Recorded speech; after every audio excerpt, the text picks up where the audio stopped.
Hello student, स्वागत है आप सभी का बायो रूट्स में। आज हम डिस्कस करने वाले हैं इलेक्ट्रोकार्डियोग्राफ यानी कि ईसीजी के टॉपिक को। तो with this hope that you all are doing well in your study. आज शुरू करते हैं अपना आज का ये। सबसे पहले अगर हम बात करते हैं व्हाट इज ईसीजी, तो फुल फॉर्म हमारे सामने लिखी है, this is electrocardiograph.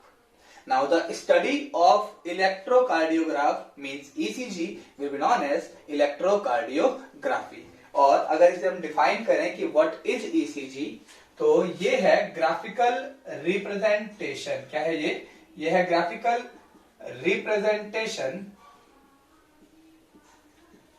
Of electrical activity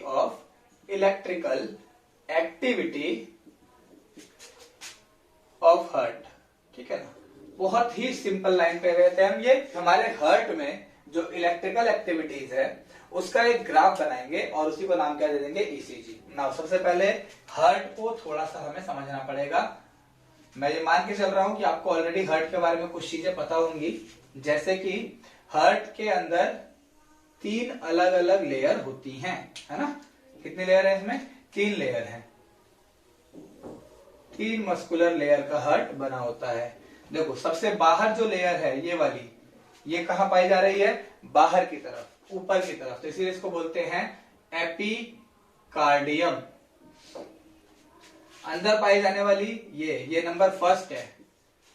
number second पे बीच में रेड वाली है, और ये जो हमने इस वक्त मार्क करी है ये है नंबर थर्ड। इसे बोलते हैं एंडोकार्डियम। इसे क्या बोलते हैं? एंडोकार्डियम। वहीं पे एक लेयर आपको दिख रही है बीच में, ये वाली जो रेड कलर से बनाई गई है, इस लेयर का नाम है मायोकार्डियम। इस लेयर का नाम क्या है बेटा? This is second one, this is myocardium, जिसे आप कार्डियक टिश्यू कहते हो। दरअसल वो मायोकार्डियम है, ठीक है ना। कार्डियक टिश्यू या कार्डियक मसल दरअसल कौन सी वाली है? मायोकार्डियम, ठीक है। नाउ इस मायोकार्डियम के अंदर कुछ मॉडिफाइड सेल होते हैं, विशेष सेल होते हैं, कोई मॉडिफाइड टिश्यू। इसी का एक मॉडिफाइड टिश्यू, इसी मायोकार्डियम का मॉडिफाइड टिश्यू होता है जिसका नाम होता है नोडल टिश्यू। इसे क्या बोलते हैं हम? नोडल टिश्यू, जो कि मॉडिफाई हुआ है फॉर कंडक्शन। किस चीज के लिए मॉडिफाई हुआ है? For conduction. इलेक्ट्रिकल इंपल्स, जो इलेक्ट्रिसिटी है उसके कंडक्शन के लिए, जो कि इस मायोकार्डियम में जगह जगह फैला हुआ है। ये बात समझ रहे हो? जो कि इस मायोकार्डियम में क्या है, ऐसे जो ब्लैक कलर से मैंने दिखाया गया, मान लेते हैं यहाँ पे क्या है, जगह जगह फैला हुआ है। तो अगर आपको ये समझ आ गया है तो अब हम आगे बढ़ सकते हैं अपनी आगे की जानकारी के लिए। नाउ जो कि आपका ये ईसीजी है, देखो ये ईसीजी इस मायोकार्डियम लेयर के अंदर काम करेगा। बेसिकली इलेक्ट्रिकल एक्टिविटी जो हो रही है वो किसके अंदर हो रही है? मायोकार्डियम के अंदर। तो पहले आगे ईसीजी को समझने से पहले हमें मायोकार्डियम के सेल्स और उनकी जो एक्टिविटी है, इलेक्ट्रिकल एक्टिविटी, एक बार उसको समझ लेना पड़ेगा। तो मान लेते हैं कि यहाँ पे हम एग्जांपल ले रहे हैं मायोकार्डियम सेल की। ठीक है, हमने किसका लिया? Myocardium cell. ये कुछ मायोकार्डियम सेल हैं जो एक साथ लगे हुए हैं। क्या हुआ, इन मायोकार्डियम सेल्स के बीच में ना बेटा ऐसे कनेक्शंस होते हैं जिन्हें कहा जाता है गैप जंक्शन। ये क्या है? Gap junction. These are the gap junction. तो हम लिख सकते हैं, इन्हीं को कहते हैं इलेक्ट्रिकल विंडो। क्या बोलते हैं? दीज आर इलेक्ट्रिकल विंडो, या फिर इन्हीं को हम क्या कहते हैं? Gap junction. होता क्या है, देखो एक मायोकार्डियल सेल की लेयर के अंदर पॉजिटिव चार्जेस, कौन से चार्ज बेटा? पॉजिटिव चार्ज ऐसे फ्लो करते हैं आगे की तरफ। पॉजिटिव चार्ज जब आगे की तरफ फ्लो करते हैं तो हम कहेंगे यहां पर इलेक्ट्रिसिटी फ्लो हो रही है कि नहीं? मूवमेंट ऑफ पॉजिटिव चार्ज क्या होती है? फ्लो ऑफ इलेक्ट्रिसिटी होती है। और जब पॉजिटिव चार्ज फ्लो करते हैं, इस वक्त पॉजिटिव चार्ज के फ्लो को हम यहां पे देंगे, इसको नाम देंगे wave of depolarisation.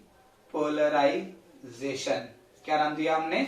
Wave of depolarisation. Depolarisation क्यों कहा, समझो। एक मायोकार्डियम सेल जो होता है ये बाय डिफॉल्ट -90 माइक्रो वोल्ट का होता है, यानी इसका रेस्टिंग पोटेंशियल कितना होता है, -90 माइक्रो वोल्ट। अगर इस पे कोई इलेक्ट्रिकल इंपल्स बाहर से ना दिए जाएं तो हर एक मायोकार्डियम सेल कितने पे रहता है, -90। अब क्योंकि माइनस में चार्ज ऑलरेडी है तो ये इस समय ये पोलर स्टेट में है ना। जब इसके अंदर पॉजिटिव चार्ज आने लगेंगे, कौन से चार्ज आएंगे, पॉजिटिव चार्ज, तो इसका -90 वाला कम होने लगेगा और कहां पहुंचेगा, न्यूट्रल पे, 0 पे, है ना। तो हम कहेंगे ये न्यूट्रल हो गया, और अगर फिर से इसमें से पॉजिटिव चार्ज बाहर चले जाएं तो 0 में से पॉजिटिव वाला घटाओगे तो वापस कैसा होने लग जाएगा, ये -90। ये पॉइंट समझ रहे हो। तो मैंने क्या कहा कि -90 से पहले जाता है 0 के पास, और 0 तक जाने के बाद जब पॉजिटिव चार्ज फिर से बाहर चले गए तो क्या हो जाएगा, वापस -90 आ जाएगा। पोलर से न्यूट्रल की तरफ होना क्या कहलाता है, डीपोलराइजेशन। ये वाला जो इफेक्ट है, ये कौन सा इफेक्ट है, दिस इज डीपोलराइजेशन। और 0 से वापिस नेगेटिव की तरफ जाना, दोबारा से पोलर होने लग गया, तो इसीलिए इसको हम क्या बोलते हैं, रीपोलराइजेशन। होप ये बात आपको समझ आ रही होगी, ठीक है ना। यानी कि एक मायोकार्डियम सेल पहले कैसा होता है, पोलर होता है, -90 माइक्रोवोल्ट का। उसके अंदर पॉजिटिव चार्ज को भेजा जाएगा, वो कैसा हो जाएगा, न्यूट्रल। किसकी तरफ जा रहा है, डीपोलराइजेशन की तरफ। और फिर जब वही पॉजिटिव चार्ज उसमें से पार चले जाएंगे तो वो वापस क्या होने लग जाएगा, माइनस होने लग जाएगा। तो इसे हम क्या बोलेंगे, रीपोलराइजेशन। अब इसी चीज को यहां देखो, तो पॉजिटिव चार्ज ऐसे आगे बढ़ रहे हैं, तो पहले ये डिपोलर हो रहा है, फिर ये डिपोलर हो रहा है, फिर ये डिपोलर हो रहा है। तो हम ये कह सकते हैं एक वेव चल रही है। किसकी वेव है, डिपोलराइजेशन की। अब एक बात ध्यान रखेंगे कि डिपोलराइजेशन का मतलब क्या होता है। जब भी वेव कभी चलेगी किसी लेयर में मायोकार्डियम में, तो डिपोलराइजेशन का मतलब है कॉन्ट्रैक्शन। क्या मतलब है, कॉन्ट्रैक्शन। यानी जब पॉजिटिव चार्जेस फ्लो कर रहे हैं, तब जब ये डिपोलर हो रहा है, मायोकार्डियम वॉल क्या करेगी, कॉन्ट्रैक्ट करेगी।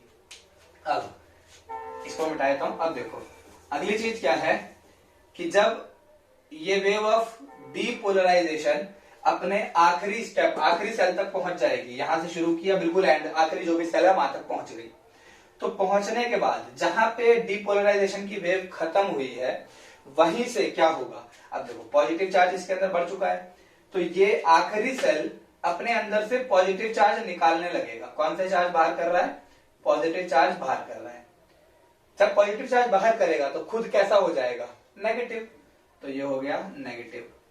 फिर आगे की तरफ यही चीज आगे होती रहेगी। अब ये वाला अपने कौन से चार्ज निकालेगा, पॉजिटिव, फिर ये नेगेटिव हो जाएगा, फिर ये भी अपने पॉजिटिव चार्ज निकालेगा, और अब ये नेगेटिव हो जाएगा। ये पॉइंट समझ रहे हो। तो पहले पॉजिटिव चार्ज को अंदर लेते गए, वेव ऑफ पोलराइजेशन, जिसके अंदर मसल्स क्या करेंगी, कॉन्ट्रैक्ट करेंगी। फिर जहां आखिरी हिस्सा आएगा, जो आखिरी सेल, जब पोलराइजेशन पूरा कंप्लीट हो जाएगा, डिपोलराइजेशन, वहां से हमारा सेल अपने अंदर से पॉजिटिव चार्जेस को बाहर निकालेगा और खुद को कैसा चार्ज बनाने लगेगा, वापस -90, जो कि इसकी डिफॉल्ट स्टेट है।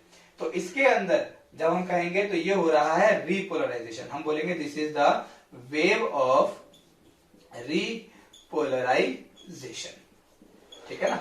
ये कौन सी वेव है, ये है रीपोलराइजेशन की वेव। अब इस रीपोलराइजेशन की वेव का मतलब क्या होगा, इसका मतलब होगा रिलैक्सेशन। इसका मतलब होगा रिलैक्सेशन। होप आपको ये बात समझ में आ गई होगी। अब हम इसके आगे पढ़ते हैं कि यहाँ बेसिकली ये डिटेक्ट पड़ा क्यों। यह इसीलिए पड़ा है ताकि इसके बेस पे आप ये समझ पाओ कि पूरा ईसीजी आखिर वर्क करता कैसे है, क्योंकि इसके ही बेस पे आपको समझ में आएगा। तो मैं इसको रफ कर देता हूं, फिर अब हम देखते हैं आगे। सबसे पहले देखो हमारे हार्ट में हमारे पास इस तरह का स्ट्रक्चर है बेटा। दो हमारे पास है एट्रियम और दो हमारे पास है वेंट्रिकल, है ना। दो है वेंट्रिकल और दो है एट्रियम। मैं इस समय सिर्फ मायोकार्डियम को बना रहा हूं, एपी और एंडोकार्डियम हम इस समय नहीं बना रहे हैं, ठीक है ना। अब समझ लो, देखो ऊपर वाले जो दो रीजन हैं इन्हें हम कह रहे हैं एट्रियम, है ना। ये दोनों, ये क्या है हमारे लिए, एट्रियम। इन दोनों को क्या कहा जा रहा है, वेंट्रिकल।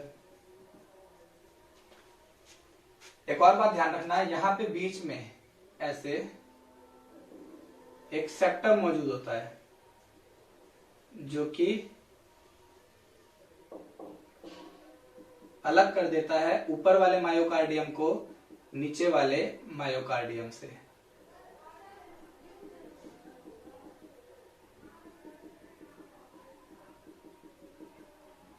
कुछ ऐसे। तो आप देखोगे ये जो हमारा एट्रियम का मायोकार्डियम है, ये अपर मायोकार्डियम है, अपर चैम्बर में है, और ये लोअर मायोकार्डियम है क्योंकि ये लोअर चैम्बर में है। केवल बीच में यहां पे, केवल यहां पे एक इस तरह से चीज होगी जिसको हम बोलते हैं एवी नोड। क्या बोलते हैं इसको हम? AV node. ये क्या है? तो ये है इंटर वेंट्रिकुलर सेप्टम। ठीक है। और ये क्या है? तो इसका नाम है एवी नोड, यानी कि एट्रियो वेंट्रिकुलर नोड। और इस राइट एट्रियम के अपर राइट कॉर्नर में यहां पे एक और नोड होता है जिसे हम बोलते हैं एसए नोड। अब व्हाट इज दीज नोड्स? तो हमने पढ़ा था अभी नोडल टिश्यूज। वो नोडल टिश्यू जो मायोकार्डियम से ही मॉडिफाई होके बने थे, वो इस हार्ट में दो जगह यहाँ पे एक गट्ठा बना के, थोड़ा झुंड सा बना के मौजूद है। एक अपर मायोकार्डियम के अपर राइट एट्रियम के राइट कॉर्नर पे SA node, cyano atrial node. ठीक है। और वहीं पर दूसरा कौन सा है जो एट्रियम और वेंट्रिकुलर्स के बीच में लगा होता है, जिसे हम कहते हैं एट्रियो वेंट्रिकुलर नोड। इसके अलावा यहां से ऐसे नोडल टिश्यू है। ये कौन सा टिश्यू है बेटा? नोडल टिश्यू, जो इस तरीके से आगे गया है। इस टिश्यू को यहां पर कहते हैं बंडल ऑफ हिस। इस जगह पर इसको क्या नाम दिया गया है? This is bundle of his. फिर ये आप देखोगे दो हिस्सों में टूट गया, तो यहां इसको नाम दिया जाता है बंडल ऑफ ब्रांच। क्या बोलते हैं? Bundle of branch. और आगे जाकर के ये इस तरह से मल्टीपल ब्रांचेस में टूट जाएगा ऐसे, जिसे हम बोलते हैं परकिंज फाइबर्स।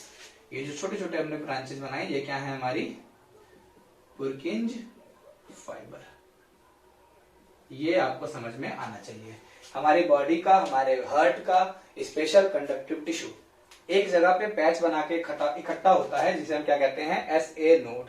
एसए नोड वो जगह है जहां से इलेक्ट्रिक इंपल्स जनरेट होंगे। इलेक्ट्रिक इंपल्स को जनरेट करेगा। क्या करेगा? It generate electric impulse. और ये ऑटोनोमस होता है, बिना किसी बाहर की एक्टिविटी के अपना इलेक्ट्रिक इंपल्स जनरेट करने वाला है। इसके इलेक्ट्रिक इंपल्स को जनरेट करने का मतलब ये है कि ये मायोकार्डियम सेल्स जो हमने बनाए थे, उन सेल के अंदर कौन सा चार्ज भेज रहा है? Positive charge. पॉइंट समझ लो आप, जो हमने भी बात की थी, पॉजिटिव चार्ज फ्लो करते जाएंगे लाइन से। तो पॉजिटिव चार्ज यहाँ पे आ रहे हैं और फिर थ्रू द गैप जंक्शन वो अगले वाले में जा रहे हैं, और फिर थ्रू द गैप जंक्शन वो नेक्स्ट वाले में जा रहे हैं। यानी कि एसए नोड वो चीज है जहां से बेसिकली आपकी पूरी इलेक्ट्रिक इंपल्स को शुरू किया जाता है बिना किसी बाहर की सहायता से। ठीक है। नाउ अब हार्ट के हम यहाँ पे इलेक्ट्रिक एक्टिविटी को देखें, उससे पहले वेंट्रिकल के कुछ 3 अलग अलग रीजन को आपको देखना होगा। देखो, वेंट्रिकल की बात करें तो लोअर मायोकार्डियम में बेटा देखो, ये हमारे पास 2 वेंट्रिकल हैं। एक कौन सा है? Right ventricle. एक कौन सा है? Left ventricle. ये जो जगह है, ये वाली जगह, ये जगह कहलाती है सेप्टम, वेंट्रिकुलर सेप्टम। इतनी सी जगह को, इसको क्या बोलते हैं हम? Ventricular septum. और कुछ ये वाला पार्ट जो हार्ट के बिल्कुल टोपी है, एक तरीके से कोना सा नोक सा निकला हुआ है, इसे कहते हैं वेंट्रिकुलर एपेक्स या हार्ट का एपेक्स। ये कौन सा रीजन है? एपेक्स। और ये वाले पार्ट जो बचे हुए पार्ट हैं, ये और ये, इन दोनों को कहा जाता है बेसमेंट वेंट्रिकल या वेंट्रिकुलर बेसमेंट, कुछ भी कह सकते हो। बेजल वेंट्रिकुलर भी कहते हैं इसे, ठीक है ना। तो हम इसे क्या बोल देते हैं? बेजल वेंट्रिकल, इसे हम बोलते हैं बेसल वेंट्रिकल। अब आप इतना पढ़ चुके हो, अब हमें आगे ईसीजी पढ़ने में कोई दिक्कत नहीं होगी। सबसे पहले हमें एक इलेक्ट्रिक डिवाइस को पढ़ना होगा जिसकी मदद से हम ईसीजी बनाएंगे। उस डिवाइस का नाम है गैल्वेनोमीटर। क्या नाम है? गैल्वेनोमीटर। गैल्वेनोमीटर में हमें करना क्या है? देखो, ये गैल्वेनोमीटर होगा जिसमें एक निडल होगी जो न्यूट्रल की तरफ पॉइंट आउट करती है, और इसमें से दो ऐसे वायर निकलेंगी। एक नेगेटिव टर्मिनल है जिसके पास में, और एक वायर जिसके पास में पॉजिटिव टर्मिनल है। इस पूरे गैल्वेनोमीटर में दो साइड है। एक वो साइड है जिसका डिफ्लेक्शन मतलब पॉजिटिव डिफ्लेक्शन, और एक वो साइड है जिसका डिफ्लेक्शन मतलब नेगेटिव डिफ्लेक्शन। यहाँ गैल्वेनोमीटर की बात समझ आ रही है? यानी सुई अगर इधर गई तो हम कह रहे हैं डिफ्लेक्शन कैसा है? नेगेटिव। सुई अगर इधर गई तो हम कैसा कह रहे हैं? डिफ्लेक्शन कैसा है? पॉजिटिव। अब कब नेगेटिव होगा, कब पॉजिटिव होगा, ये समझ लेते हैं। If like charges flow toward, यानी कि अगर नेगेटिव वाला नेगेटिव की तरफ, दो केस, कौन कौन से दो केस? लाइक चार्ज, नेगेटिव वाला चार्ज फ्लो कर रहा हो और जा किसकी तरह हो? नेगेटिव पोल की तरफ जा रहा हो, या फिर फ्लो हो रहा हो पॉजिटिव चार्ज और वो जा किस तरफ रहा हो? पॉजिटिव पोल की तरफ, तब जो डिफ्लेक्शन शो होगा वो डिफ्लेक्शन शो होगा पॉजिटिव। पॉइंट समझ रहे हो? यानी कि मान लो कि ये पॉजिटिव चार्ज है, वो इधर जा रहा है, तो पॉजिटिव वाला पॉजिटिव की ही तरफ जा रहा है, तो गैल्वेनोमीटर की सुई थोड़ी इस साइड आ जाएगी और इसका डिफ्लेक्शन कैसा होगा? पॉजिटिव डिफ्लेक्शन होगा। वहीं इसके अगेंस्ट अनलाइक चार्ज फ्लो करेंगे जब, कैसा? अनलाइक चार्जेस फ्लो टूवर्ड, यानी कि नेगेटिव वाला पॉजिटिव पोल की तरफ फ्लो करे, या फिर पॉजिटिव वाला नेगेटिव पोल की तरफ फ्लो करे, तो ऐसी केस में जो डिफ्लेक्शन है वो कैसा होगा? नेगेटिव होगा। यानी कि मान लेते हैं ये पॉजिटिव चार्ज इधर गया, तो ये पॉजिटिव वाला नेगेटिव की तरफ जा रहा है। क्योंकि पॉजिटिव वाला नेगेटिव की तरफ जा रहा है तो अनलाइक चार्ज का फ्लो है, तो अब डिफ्लेक्शन कैसा शो होगा? नेगेटिव डिफ्लेक्शन शो होगा। तो गैल्वेनोमीटर क्या कर सकता है? गैल्वेनोमीटर फ्लो ऑफ चार्ज को डिटेक्ट करता है। It detect flow of charge. Positive वाला पॉजिटिव की तरफ तो पॉजिटिव डिफ्लेक्शन, नेगेटिव वाला नेगेटिव की तरफ तो भी पॉजिटिव डिफ्लेक्शन, पॉजिटिव वाला नेगेटिव की तरफ तो डिफ्लेक्शन नेगेटिव, या नेगेटिव वाला पॉजिटिव की तरफ तो भी डिफ्लेक्शन नेगेटिव। ये बात आपको समझ में आ रही है? इसको समझने के बाद में ईसीजी समझ पाना पॉसिबल है और इजी भी है। अब हम देख लेते हैं। देखो, हमारे पास एसए नोड जो है वो हमारे राइट वेंट्रिकल के राइट एट्रियम के पास में है।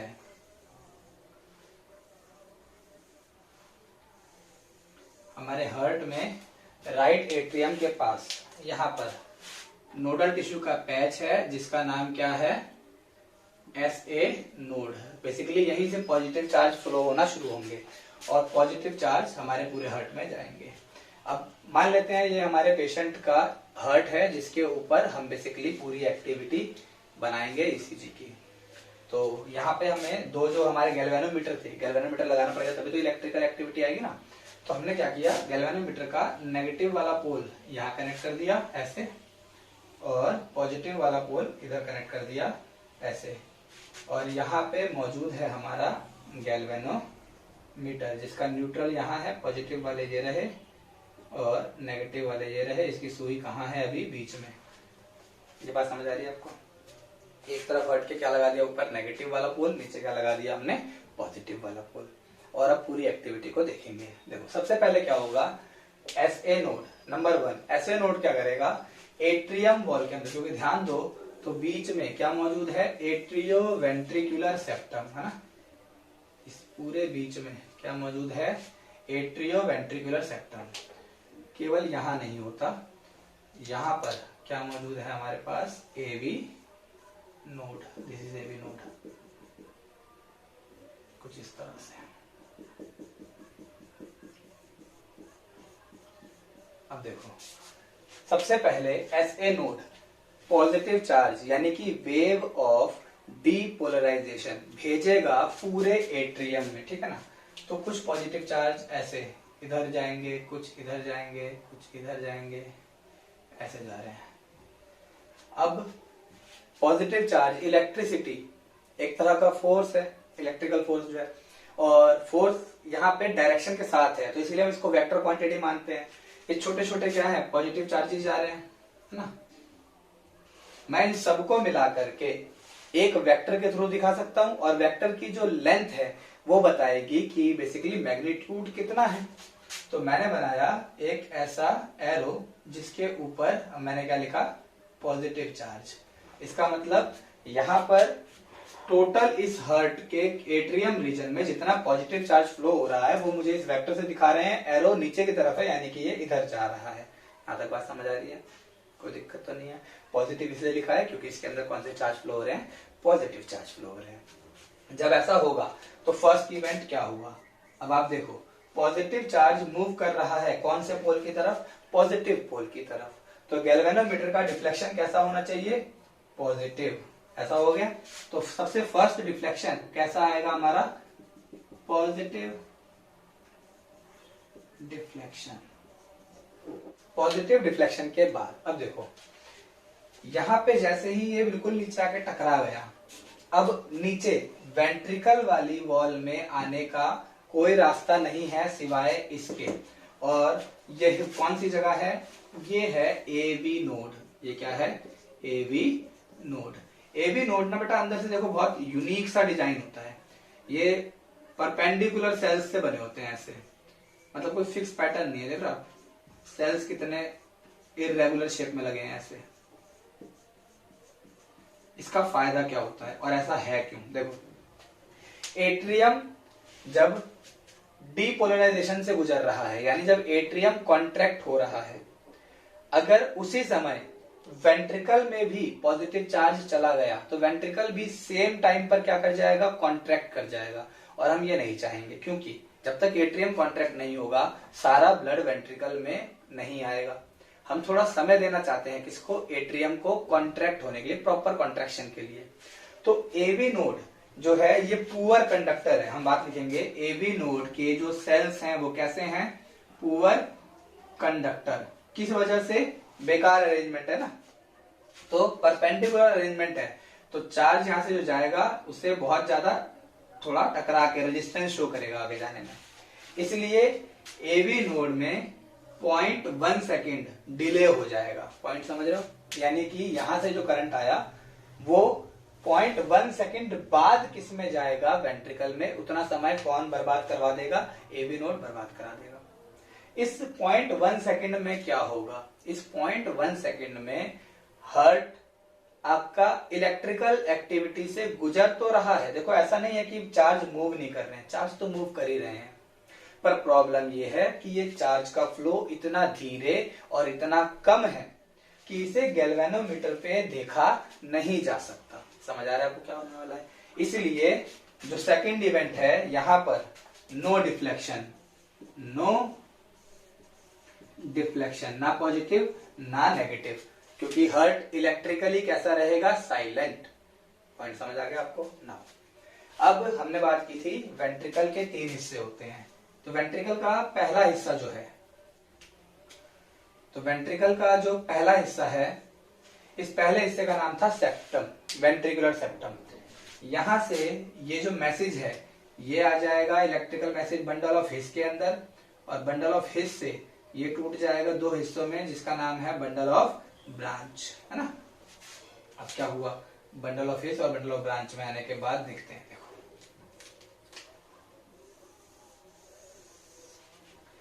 बंडल ऑफ हिज और ब्रांच, इनके ऊपर इंसुलेशन होता है। क्या होता है, इंसुलेशन। ऐसे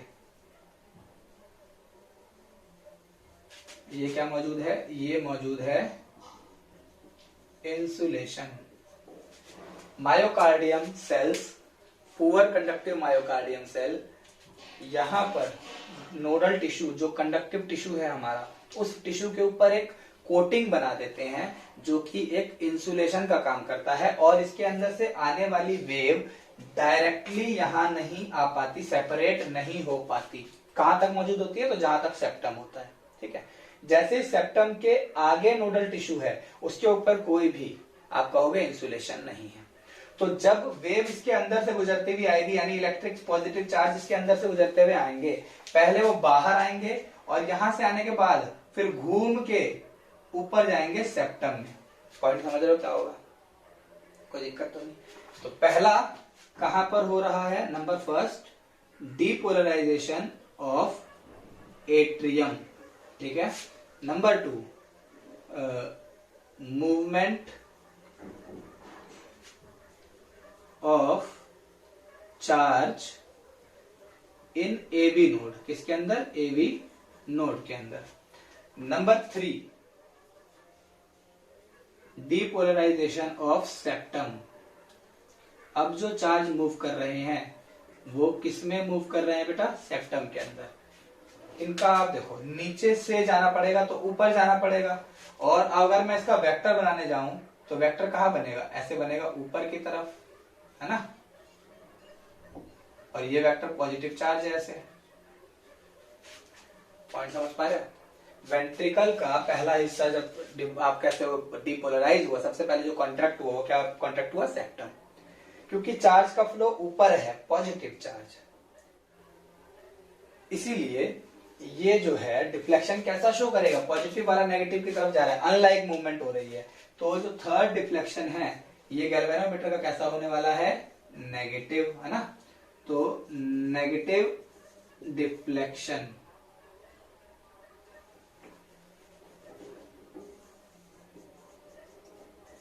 यहां पे क्या शो होगा? Negative deflection. नाउ इसके बाद एपेक्स रीजन, ये जो हार्ट का वेंट्रिकल का एपेक्स रीजन है, इसमें बहुत सारे नोडल टिश्यूज पर्किंज फाइबर के थ्रू ऐसे जाएंगे, समझ लो। सबसे बड़ा रीजन है वेंट्रिकल का। तो यहाँ पे जो इलेक्ट्रिकल एक्टिविटी है, जो इलेक्ट्रॉन्स, जो बेसिकली पॉजिटिव चार्ज कैटायंस का फ्लो हो रहा है वो ज्यादा है। तो अब जो पॉजिटिव चार्ज है वो नीचे है। मैं अगर इन सबका एक सम बना के एक वेक्टर बनाऊं तो अगला वेक्टर थोड़ा बड़ा बनेगा, क्योंकि उसके अंदर आप देखो ज्यादा है ना चार्जेस। तो ये बना अगला पॉजिटिव। ये किसके लिए बनाया? एपेक्स रीजन के लिए, है ना। एपेक्स रीजन में जब ये हुआ तो अब देखो पॉजिटिव चार्ज फ्लो कर रहे हैं कौन से पोल की तरफ? पॉजिटिव की तरफ। यानी कि क्या है? सेम चार्ज का फ्लो है, और सेम चार्ज पे डिफ्लेक्शन कैसा होगा? पॉजिटिव। तो फोर्थ डिफ्लेक्शन फिर से कैसा होगा? Positive deflection. और ये ज्यादा होगा क्योंकि क्या है? चार्जेस ज्यादा हैं। तो ये कौन सा है? ये है डीपोलराइजेशन ऑफ एपेक्स। जब एपेक्स का डीपोलराइजेशन होगा तब पॉजिटिव डिफ्लेक्शन आता है। इसके अलावा यहां पे आने के बाद अब जब इसमें हो गया तब इलेक्ट्रिक करंट पहुंचेगा बेसल रीजन में, इन दोनों में। और अब ये देखो दोनों ऊपर की तरफ है, तो इन दोनों से थोड़े थोड़े एक दो वेक्टर बना दिए मैंने यहाँ पे, ऊपर की तरफ जाते हुए दो वेक्टर बनेंगे। पॉजिटिव चार्ज किस तरफ जा रहे हैं? नेगेटिव की तरफ। और अगर पॉजिटिव वाला नेगेटिव की तरफ जाता है, अपोजिट है, तो डिफ्लेक्शन कैसा होगा? नेगेटिव डिफ्लेक्शन होगा। तो फिफ्थ स्टेप में क्या है? Depolarization of basal ventricle. जब बेसल वेंट्रिकल डीपोलराइज होंगे तब आपका जो डिफ्लेक्शन है, क्योंकि वो अपोजिट चार्ज का है, वो कैसा होगा? Negative deflection. ये पूरा हार्ट क्या कर गया है? डीपोलराइज हो गया है। पॉइंट समझ लो। सबसे पहले कौन कॉन्ट्रैक्ट हुआ? वेंट्रिकल कॉन्ट्रैक्ट हुआ, उसके बाद सेप्टम कॉन्ट्रैक्ट हुआ, उसके बाद एपेक्स कॉन्ट्रैक्ट हुआ, और उसके बाद में बेसल रीजन जो है वो भी क्या हो गया? कॉन्ट्रैक्ट हो गया। अब इसका ईसीजी कैसे बनेगा और इसके अलावा वेव्स कैसे निकलेंगी? तो अब देखो इससे पहले एक और जो इसका वेव है, क्योंकि हमने एपेक्स का कॉन्ट्रैक्शन वगैरह तो देख लिया, अब रिलैक्सेशन भी तो देखना है ना। तो क्या हो गया? पूरा हार्ट आपका क्या कर चुका है? कॉन्ट्रैक्ट कर चुका है। यहां से अब जो आखिरी सेल है, हमने बात की थी ना, ऐसे मान लेते हैं एपेक्स के सेल है, ये सारे के सारे कैसे चार्ज हो चुके हैं? Positive charge. अंदर से कौन सा चार्ज निकाल रहे हैं? पॉजिटिव चार्ज बाहर निकाल रहे हैं ऐसे।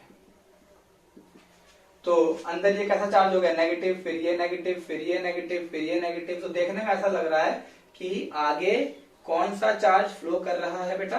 नेगेटिव चार्ज फ्लो कर रहा है। और कौन से पोल की तरफ फ्लो कर रहा है, नेगेटिव पोल की तरफ फ्लो कर रहा है ना। ये है वेव ऑफ रीपोलराइजेशन। ये कौन सी वेव है, वेव ऑफ रीपोलराइजेशन।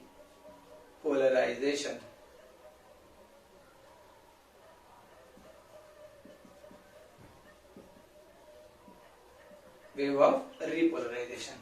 ये जब गई तो सिक्स्थ स्टेप जिसके अंदर रीपोलराइजेशन ऑफ वेंट्रिकल, क्योंकि वेंट्रिकल के अंदर बात की है ना हमने, तो यहाँ पे जो डिफ्लेक्शन होगा, क्योंकि नेगेटिव वाला ही चार्ज ऊपर नेगेटिव की तरफ जा रहा है, तो पॉजिटिव डिफ्लेक्शन।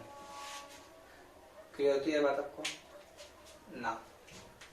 अब इसको देखने के बाद में इसी चीज को हमने जो यहाँ पे पढ़ा, इसी चीज को हम एक कागज के ऊपर उतार देंगे तो ईसीजी का ग्राफ बनके तैयार होगा। और देखते हैं कैसे। इसको मैं मिटा देता हूँ, या चलो मैं यहाँ बनाता हूँ ताकि आप साथ साथ समझो। देखो होगा क्या, हमने एक रोल लिया कागज का और उसे एक टेबल पे फिक्स कर दिया, और ये रोल जो है इधर से हैंडल से घुमा रहे हैं इस साइड, रोल कागज इधर मूव कर रहा है। पॉइंट आप समझ पा रहे हो। मान लेते हैं वो जो हमारे पास में गैल्वेनोमीटर है, ये उसकी सुई है गैल्वेनोमीटर में, और इसके ऊपर इंक लगा दी रेड कलर की। कौन सी इंक लगा दी बेटा, रेड कलर की। इसका पॉजिटिव डिफ्लेक्शन ऊपर मान लेते हैं और नेगेटिव डिफ्लेक्शन नीचे मान लेते हैं। यानी कि अगर ये सुई ऊपर जाएगी तो वे वैसे बनेगी, ऊपर जाएगा एक निशान बना देगा, और नीचे जाएगी तो ऐसे बनेगा। इसके आगे देखो, सबसे पहले क्या होगा, सबसे पहले पॉजिटिव डिफ्लेक्शन होगा। कागज इधर खींच रहा है और ये ऊपर जा रहा है, तो मैं थोड़ा इधर बना रहा हूँ क्योंकि चलते हुए तो दिखा नहीं सकते। तो पहली बारी में ये ऊपर जाएगा और कागज पीछे आएगा, तो एक ऐसे वेव मिलेगी ऊपर की तरफ। पहला पॉइंट समझ आया। फिर सेकंड स्टेप, नो डिफ्लेक्शन, कुछ नहीं होगा, तो थोड़ी देर के लिए कैसा रहेगा, सीधा। तीसरा क्या है, नेगेटिव डिफ्लेक्शन, तो तीसरे वाले में क्या हुआ, हल्का सा नीचे। चौथा क्या है, पॉजिटिव डिफ्लेक्शन, ये वाला पॉजिटिव। चौथा ये वाला है, होगा ना। चौथा कौन सा है, डिपोलराइजेशन ऑफ एपेक्स। इसका वेक्टर बड़ा है, इसमें चार्ज अमाउंट कैसा है, ज्यादा है, इसीलिए ये वाला जो डिफ्लेक्शन पॉजिटिव होगा ये बहुत तेजी से होगा और बहुत तेजी से क्या हो जाएगा, डाउन आ जाएगा। फिर इसके बाद में आप देखोगे नेगेटिव डिफ्लेक्शन। अगला कौन सा है हमारा, नेगेटिव डिफ्लेक्शन। नेगेटिव डिफ्लेक्शन होने के बाद में क्या हुआ, हमारा डीपोलराइजेशन खत्म हो गया। डीपोलराइजेशन खत्म हो गया, उसके बाद बहुत थोड़े समय के लिए वेट होगा, और उसके बाद में फिर से डिफ्लेक्शन कैसा आएगा, पॉजिटिव। तो फिर से एक और बना पॉजिटिव डिफ्लेक्शन। ये समझ रहे हो, ये कौन सी वेव कहलाई, पी। ये रीजन क्या कहलाया, क्यू। ये कहलाया आर, ये कहलाया एस, ये कहलाया टी। अब अगर आप इन सबको नाम देना चाहो कि ये सब क्या है, तो देखो बेटा, ये जो है ये है एट्रियम कॉन्ट्रैक्शन। ये क्या है, एट्रियम कॉन्ट्रैक्शन। क्यू, ये वाला रीजन क्या है, तो ये वाला रीजन है septum contraction. Septum contraction. R, ये क्या है, तो वेंट्रिकल का सबसे बड़ा वाला रीजन कौन सा था, एपेक्स। ये उसका कॉन्ट्रैक्शन है, एपेक्स कॉन्ट्रैक्शन। एस, ये किसका है, ये है बेजल वालों का, तो बेजल कॉन्ट्रैक्शन। Bezel contraction. और जब रिपोलराइज होगा, रिपोलराइज का मतलब क्या पढ़ा था हमने, रिलैक्सेशन, खुलना, तो ये टी है वेंट्रिकुलर रिलैक्सेशन। ये क्या है, वेंट्रिकुलर रिलैक्सेशन। वैसे तो ईसीजी में जो आपके पास में था पढ़ने लायक आपने पढ़ ही लिया है, लेकिन एक बात समझो, अगर यहाँ पे एट्रियम कॉन्ट्रैक्ट हुआ और वेंट्रिकल्स भी कॉन्ट्रैक्ट हुए, वेंट्रिकल 3 अलग अलग पार्ट में कॉन्ट्रैक्ट हुए, पहले सेप्टम हुआ, फिर एपेक्स हुआ, फिर बेसल हुआ। वेंट्रिकल अगर वापस रिलैक्स हुआ है तो एट्रियम भी तो वापस रिलैक्स हुआ होगा। जब एट्रियम कॉन्ट्रैक्ट हुआ है 0.1 सेकंड के लिए, तो एट्रियम उसके बाद में रिलैक्स भी तो कर रहा होगा ना, क्योंकि जब यहां तक पहुंच गया, देख रहे हो, यहां तक पूरा चार्ज आ गया, एबी नोड तक आ गया, 0.1 सेकंड में ये काम हो गया। अब आगे जाएगा वेंट्रिकल में, लेकिन एपेक्स जो आपका एट्रियम है उसमें तो कुछ भी नहीं हो रहा है। उस रीजन में रिपोलराइजेशन उसी वक्त शुरू हो गया जिस वक्त वेंट्रिकल में क्या हो रहा है, डीपोलराइजेशन हो रहा है, जब वेंट्रिकल कॉन्ट्रैक्ट कर रहे हैं उसी वक्त यहाँ पे नेगेटिव चार्जेस का फ्लो कुछ इस तरीके से, यहाँ पे अपर मायोकार्डियम के सेल्स ने पॉजिटिव चार्ज को बाहर निकाल के wave of repolarization same time पे बना ली, जब आपका सेप्टम, एपेक्स और आपका बेजल रीजन कॉन्ट्रैक्ट कर रहा है इस वाले के टाइम पे। लेकिन वो गैल्वेनोमीटर में शो इसीलिए नहीं हुआ क्योंकि ये एक्टिविटी मेजर नहीं है, मेजर एक्टिविटी ये है। अगर एक ही समय पे मेजर एक्टिविटी यहां भी चल रही है वहां भी चल रही है, गैल्वेनोमीटर डिफरेंशिएट नहीं कर सकता कि ये वाली एक्टिविटी कहां से आ रही है, वो वाली एक्टिविटी कहां से आ रही है। उसे केवल इतना पता है इलेक्ट्रिक करंट है या नहीं।